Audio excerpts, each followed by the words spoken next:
अस्सलाम वालेकुम, आप देख रहे हैं सिटी 11 न्यूज़ पाकिस्तान एसटी।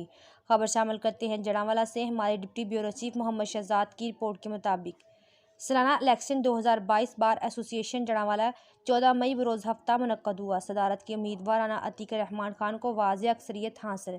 सदारत के उम्मीदवार राना अतीक रहमान खान ने सिटी 11 न्यूज़ से गुफ्तगू करते हुए कहा, जीत कर बार के तल्लुकात को ज़्यादा मजबूत करूँगा। आवाम को सस्ते और मेरी इंसाफ की फराहमी के लिए हमेशा फ़ाल किरदार अदा करूँगा। मज़ीद कहा कि पैनल की कामयाबी असल में बार एसोसिएशन जड़ांवाला की कामयाबी तस्वर होगी। हम नए वकला भाइयों के लिए वकला कॉलोनी, नए वकला के लिए चैम्बर्स के अलॉटमेंट लाइब्रेरी को मुकम्मल करके दीगर तरक्याती कामों को तरजीह दी जाएगी।